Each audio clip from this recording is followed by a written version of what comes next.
ত্রয়োদশ জাতীয় সংসদ নির্বাচনের অনানুষ্ঠানিক ভোটের হিসাব প্রকাশ করেছে বাংলাদেশ নির্বাচন কমিশন। এতে প্রতীক ধরে মোট ৫০টি দল এবং স্বতন্ত্র প্রার্থীদের ভোটের শতকরা হিসাব দেওয়া হয়েছে।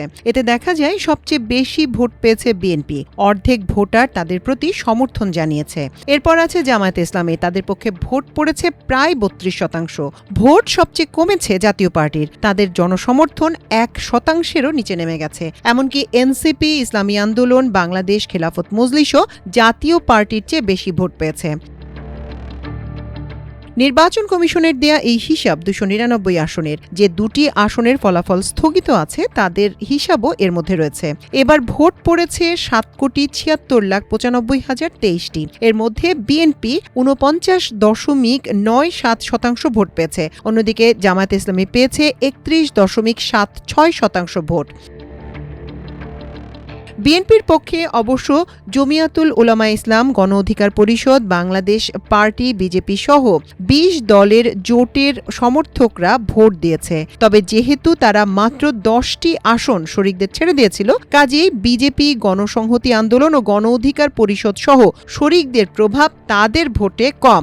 একই কথা প্রযোজ্য জামাতের ক্ষেত্রেও। জামাতের দেয়া ২২৭ আসনের প্রার্থীরাও এনসিপি, বাংলাদেশ খেলাফত মজলিস ও খেলাফত মজলিস সহ জোটের অন্য দলগুলো সমর্থন পেয়েছে। দাঁড়িপাল্লায় শাপলাকলি রিকশা ও দেয়াল ঘড়ির সমর্থকরাও ভোট দিয়েছেন।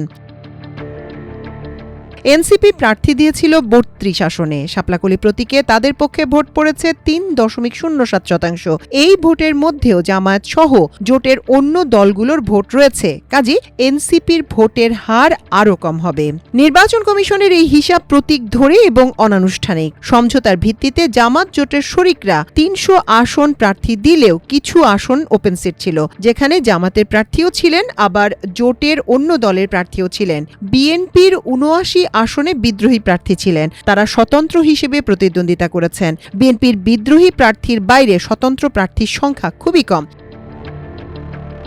তাসনিম জারার মতো ২-১ ছিলেন, কিন্তু বিএনপির নির্বাচিত ৭ বিদ্রোহী সহ ৭৯ আসনের ৯২ জন প্রার্থী যে ভোট পেয়েছেন সেটা মূলত বিএনপিরই ভোট, যার শতকরা হিসাব ৫.৭৯%। এছাড়া মামুনুল হকের নেতৃত্বাধীন বাংলাদেশ খেলাফত মজলিস জামায়াত জোটের সঙ্গে সমঝোতায় গিয়ে ৩৪ আসনে প্রার্থী দিয়ে রিকশা প্রতীকে নির্বাচন করে ২.০৯ ভাগ ভোট পেয়েছে। হাতপাখা অর্থাৎ ইসলামী আন্দোলন বাংলাদেশ ভোট পেয়েছে ২.৭%।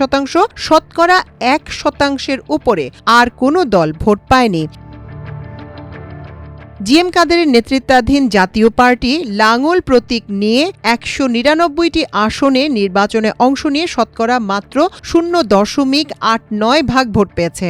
জামায়াত জোটের শরিক খেলাফত মজলিস সমঝোতার ভিত্তিতে ২০ আসনে প্রার্থী দিয়ে দেয়াল ঘড়ি মার্কা নিয়ে নির্বাচন করে শতকরা ০.৭৬ ভাগ ভোট পেয়েছে। বিএনপির শরিক জমিয়তে উলামায়ে ইসলাম খেজুর গাছ প্রতীক নিয়ে ৪ আসনে প্রার্থী দিয়ে ০.৪৭ ভাগ ভোট পেয়েছে। এছাড়া বিএনপি শরিক গণ অধিকার পরিষদ ৯৪ আসনে প্রার্থী দিয়ে ট্রাক প্রতীকে নির্বাচন করে ০.৩৩ ভাগ ভোট পেয়েছে। জামায়াত জোটের সঙ্গে সমঝোতায় গিয়ে এবি পার্টি ৩০ আসনে প্রার্থী দিয়ে ঈগল প্রতীকে নির্বাচন করে ০.২৮ ভাগ ভোট পেয়েছে। বিএনপি জোটের সঙ্গে সমঝোতায় গিয়ে গণসংহতি আন্দোলন ১৭ আসনে প্রার্থী দিয়ে মাথাল প্রতীকে নির্বাচন করে ০.১৪ ভাগ ভোট পেয়েছে। বিএনপি জোটের সঙ্গে সমঝোতায় গিয়ে ২ আসনে প্রার্থী দিয়ে বিজেপি গরুর গাড়ি প্রতীকে নির্বাচন করে ০.১৪ ভাগ ভোট পেয়েছে। মাল্টিমিডিয়া ডেস্ক, আমার দেশ।